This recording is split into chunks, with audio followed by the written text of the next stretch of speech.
ఎన్నికల్లో ఇచ్చిన హామీలో భాగంగా ఉచిత ఇసుక విధానాన్ని నేటి నుంచి అమలు చేస్తున్నట్లు రాష్ట్ర సాంఘిక సంక్షేమ శాఖ మంత్రి, సచివాలయాలు, వాలంటీర్ల శాఖ మంత్రులు డోలా శ్రీ బాల వీరాంజనేయ స్వామి అన్నారు. కొండపి నియోజకవర్గం జరుగుమిల్లి మండలం చతుకుపాడు గ్రామంలో ఇసుక రిచ్ వద్ద ఉచిత ఇసుక విధానాన్ని ప్రారంభించారు. ముందుగా ప్రత్యేక పూజలు చేపట్టారు. అనంతరం మంత్రి స్వామి మాట్లాడుతూ ఎన్నికల ముందు టీడీపీ, జనసేన, బీజేపీ కూటమి ప్రభుత్వం సూపర్ 6 పథకాలను మేనిఫెస్టోలో ప్రవేశపెట్టడం జరిగిందని అన్నారు. అందులో భాగంగా నేడు ఉచిత ఇసుక విధానాన్ని రాష్ట్ర వ్యాప్తంగా అమలు చేయడం జరుగుతోందని అన్నారు. ఇచ్చిన మాటకు కట్టుబడి కూటమి ప్రభుత్వం ప్రజల ఆకాంక్షలకు అనుగుణంగా పనిచేస్తోందని మంత్రి అన్నారు.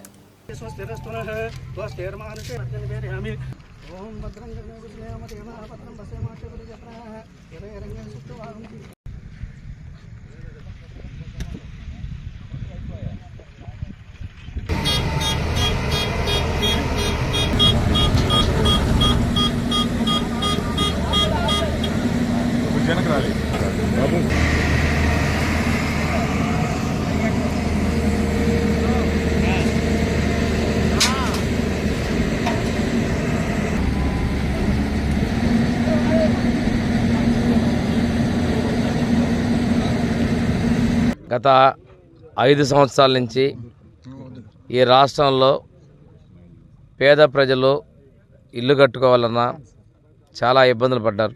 బేల్దారులు, అదేవిధంగా గృహ నిర్మాణం మీద ఆధారపడినటువంటి అన్ని వర్గాల ప్రజలు కూడా చాలా ఇబ్బందులు పడ్డారు. ఎన్నికల ముందు మేము ఏదైతే చెప్పామో, తెలుగుదేశం, జనసేన, బీజేపీ, ఎన్డీఏ ప్రభుత్వం చెప్పిన విధంగా ఉచిత ఇసుక విధానాన్ని అమలుపరుస్తూ ఉన్నాం. ఈరోజు ఆ బృహత్తర కార్యక్రమానికి ప్రారంభోత్సవం చేయడం జరుగుతూ ఉంది. పేద ప్రజలు సుఖంగా ఉండాలి, పేద ప్రజల సొంతింటి కళలు నెరవేరాలనేటువంటి లక్ష్యంతో గౌరవ ముఖ్యమంత్రి గారు ఈ ఇసుక పాలసీని తీసుకొని రావడం జరిగింది. చెప్పిన విధంగా ప్రభుత్వం ఏర్పడినటువంటి నెల రోజుల లోపలే ఈ ఉచిత విధానాన్ని మేము అమలులో తీసుకొచ్చాం.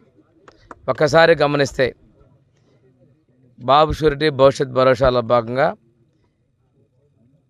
ఎన్టీఆర్ భరోసా పెన్షన్ని 1000 పెంచి 4000 చేసాం నెల రోజుల లోపల. రెండో కార్యక్రమంగా ఉచిత ఇసుక అమలు తీసుకొని రావడం జరుగుతుంది.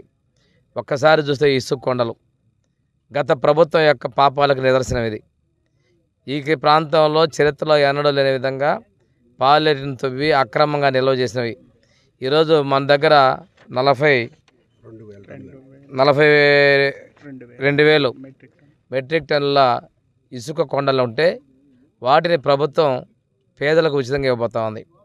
ఈరోజు టన్నుకి 247 రూపాయలు ట్రాన్స్పోర్ట్ ఛార్జెస్, సేవరేజెస్ కలిపి వసూలు చేస్తున్నాం.